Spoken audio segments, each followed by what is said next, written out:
Hey, welcome back to Matt's Garage DIY. Today we're going to do an SKS Restoration.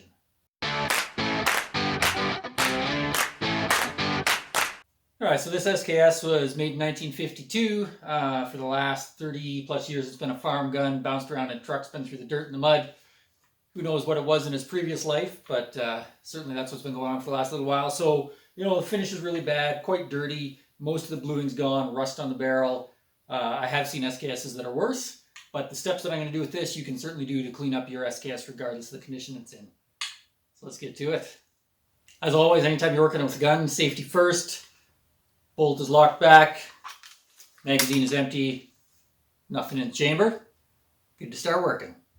Alright, in this video we're going to cover 5 main topics. I'm not going to go into a detailed breakdown of this gun. I have another video where I completely take it apart. You can check out the link above. As far as a complete disassembly and reassembly, if it's a brand new gun to you, has cosmeline, you definitely want to kind of go through that process first.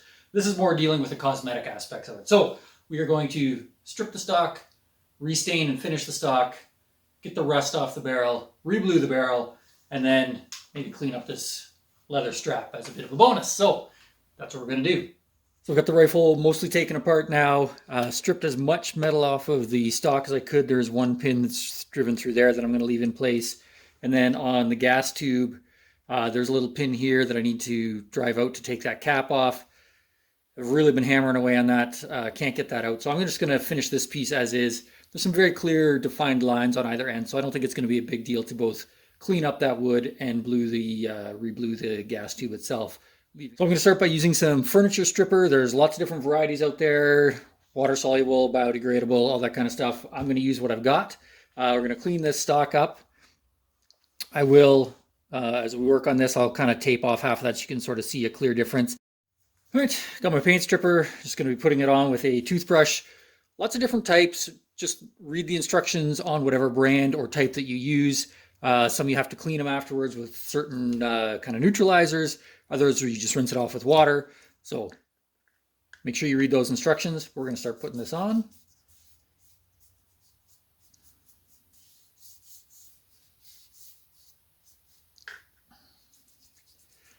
I'm using some circa 1950 furniture stripper. Basically it says to apply it liberally and then let it set or sit for 5 minutes. If it starts to dry out, just apply a little bit more to kind of reactivate it. So we're gonna let that sit. We'll come back in a few minutes and take a look at the results. All right, we've let our paint stripper do its thing.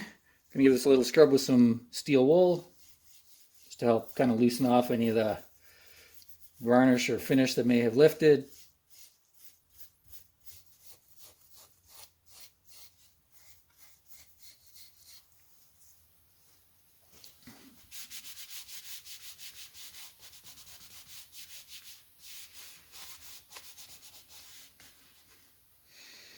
All right, let's see the difference that has made.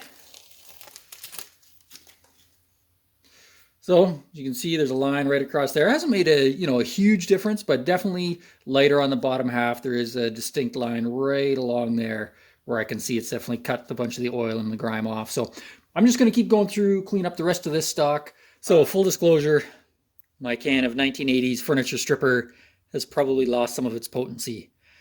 I have actually now given this several more coats with the furniture stripper and I'm getting a much better result. After a light sand, I did wipe this with some lacquer thinner and now there's a much clearer difference between what has been stripped and what has not. So again, depending on what you're using, how dirty or how bad your stock is may determine how many coats you need to do. In this case, I've had to do 3 pretty good coats, let that soak and work its magic. And now we're actually getting down to a nice stripped gun stock. So the stock and gas tube have been stripped. Really looking good now. I did, after I finished stripping this, I sanded this all with some 320 grit and then gave it another wipe with lacquer just to get any dust and fingerprints, etc. off. This is a laminated stock. I really like kind of the sort of the cool look that provides. You can, at this point, you can just move right to the finish. If you want a bit of an idea of what that looks like, I've just got a damp cloth here. So just kind of rub that. That will give you, not a perfect, but at least a pretty approximate appearance of what it'll look like if you just go with a clear finish at this stage. I'm going to go to Home Depot and pick up something that's got a little bit of red in it. As you can see in the lamination, there's already kind of little hints of red sort of in between the layers. I just want to bring that out, add a little bit of depth to it. So I'm going to go pick up a bit of red stain. We'll let that dry, and then we'll move on to staining the stock. Time to stain the stock. I selected a Varathane gel stain Cabernet. Doesn't have to be a gel stain. Actually, I only got the gel stain because this was the only one that I could find something that was red enough for kind of the red that I was looking for. So you want to just make sure you've done all your prep, sand down your stock. I sanded it down with a 320 grit. Again, if you're going to steam out any of the dents or those sorts of things, now is the time to do that before you do any staining. I'm happy with the dings and the marks. I want that as part of the character, so I'm just going to move straight to staining. So again, sand it all down. I used a 320 grit, and then you want to wipe this all down with a tack cloth or something like that. Make sure you get all the dust and everything off. Time to apply the stain. I've just stuck a screwdriver in my vise and then slide the stock on. That allows you to sort of rotate it, work on all the sides, and then you can leave this while the stain soaks in. This stain specifically recommends 2 to 5 minutes. I've done some testing. I know that I'm going to go for the full 5 minutes, but if you're not sure how dark it's going to turn out, or it's the first time you've kind of, stained a certain type of wood, start with the lowest amount of time. You can always add another coat, always darken it up. Basically impossible to go back the other way. So, got this ready to go. We're going to start putting the stain on, and then we're going to leave it for 5 minutes.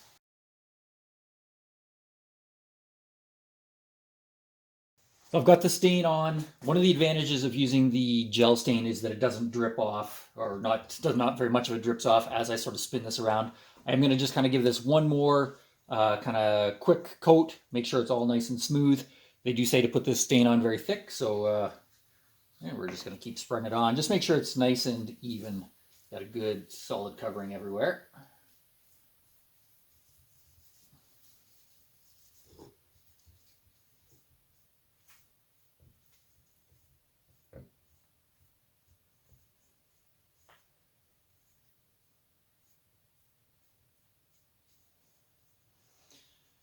All right, time for a quick cup of coffee, and then we'll come back and wipe it off.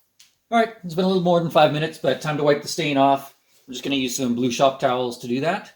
I was looking on the can, and if this is too dark, they do say actually with this gel stain that you can wipe it with some thinner sort of immediately after, and that will help to lighten it up a little bit.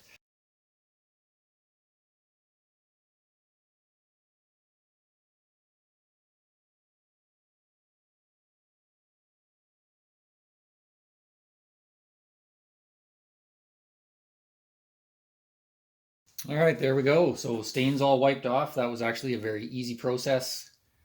See, just kind of spin that around. Nice deep colors. Really like the way that you get sort of the variations of the red and the oranges. Really happy with the way that turned out. So we're gonna let this dry 6 to 8 hours. I'm probably just gonna leave it till tomorrow, and then we'll come back and we'll start putting some True Oil on it.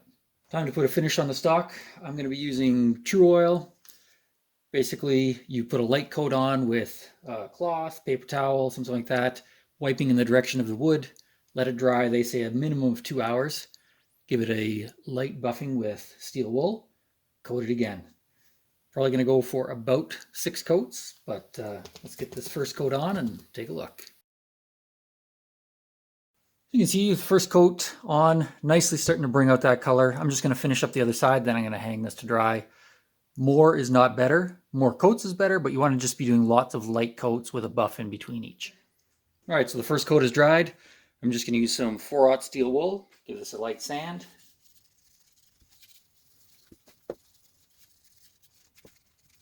It's time for the next coat.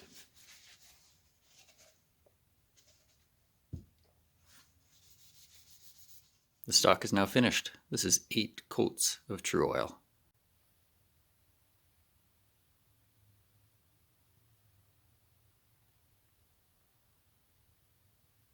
Next step, cold bluing. There's no argument about it.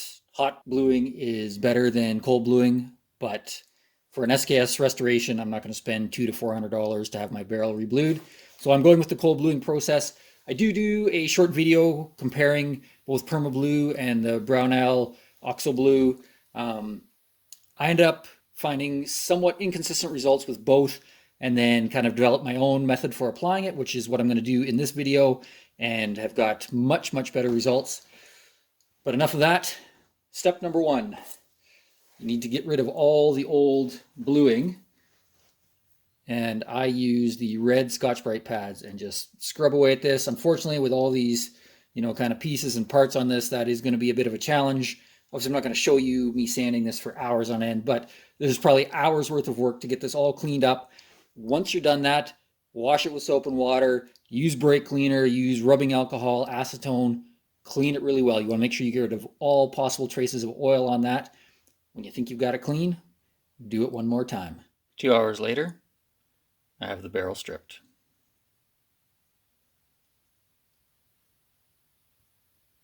At this point, there's something I want to point out. Lighting is going to be key as you're doing this stage. You are going to see in the video, there are parts that still appear to be darker.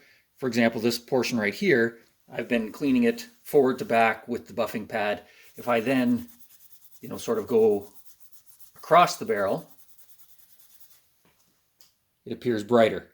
That is just a matter of the lighting and the way that the light kind of reflects and then is recorded. So although there are parts of this that appear to be light and dark, both on the camera and with your eye, changing the direction that you're sanding just changes the way that the light hits that. So this barrel has been stripped.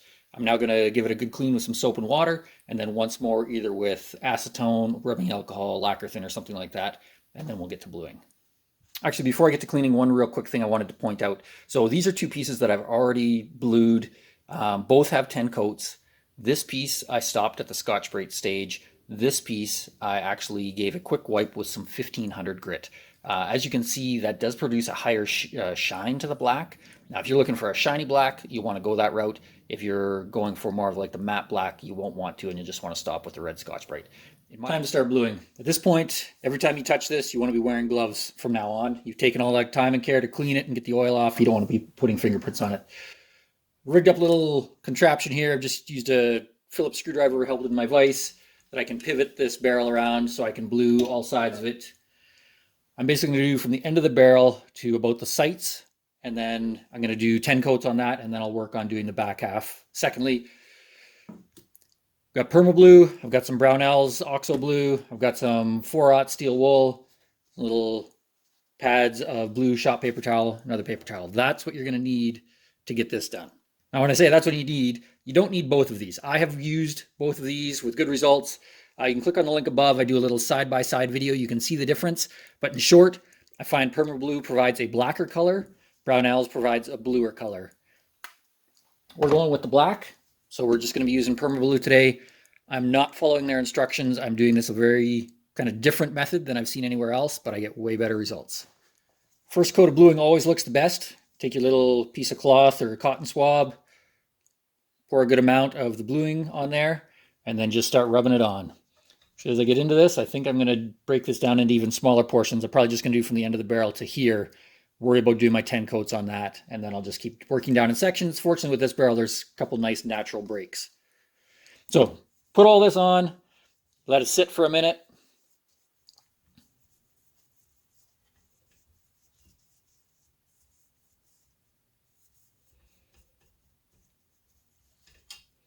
Making sure that stays nice and wet.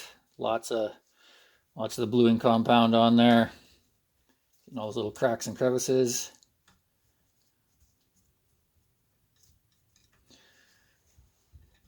All right, we'll come back in a minute.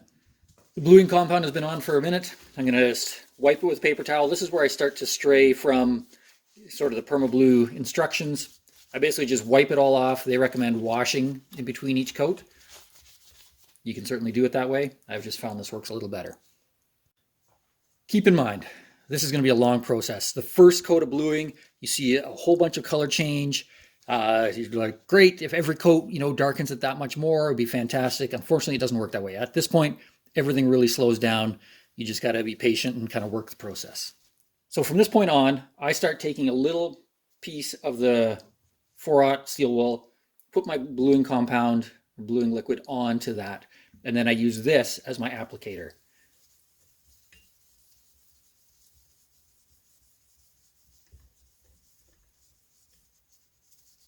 Work that all in. Allows you to kind of really scrub some of those areas where it's, maybe the color's not going in quite so well.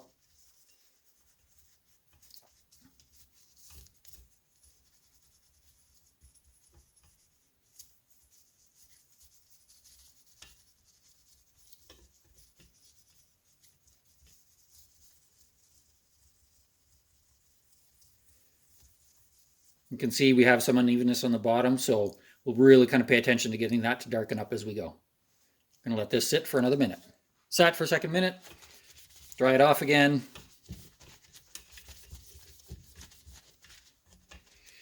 Now, while I was waiting, I did actually put one coat on this section of the barrel. I've done that just that we'll have a comparison. I'm only going to leave this at one coat for now while I continue doing the 10 coats on the rest. That way you'll be able to see progression from your first coat to kind of the final product. I'm now going to work through the rest of the 10 steps, just repeating that process using the steel wool to apply it.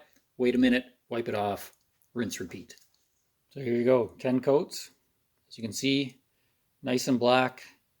As we move over to the piece with only one coat, you know, obviously still has some color, but you can very clearly see the lighter steel shining through. So you just got to take your time, work through all those 10 coats. At this point, now I'll rinse it off just with some cold water and then give it a coat of oil and let that soak in. Here's another look at the barrel. I finished bluing the whole thing.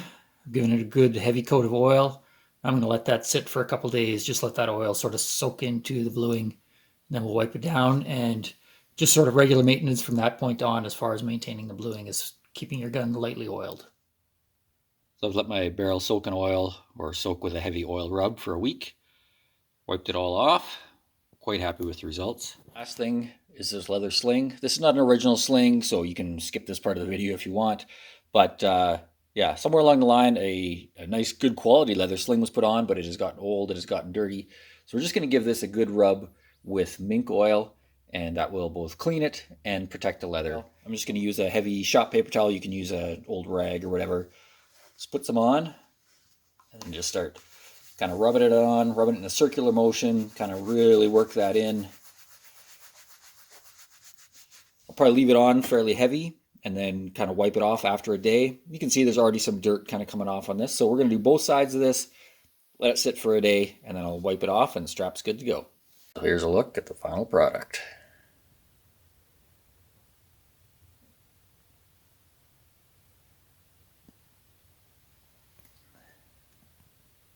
All right, there you have it. So that is my SKS Restoration. Hope you enjoyed this video. You know what, pretty much anybody can do this. Just takes a bit of work and patience, and you should be able to get the same sort of results that I did.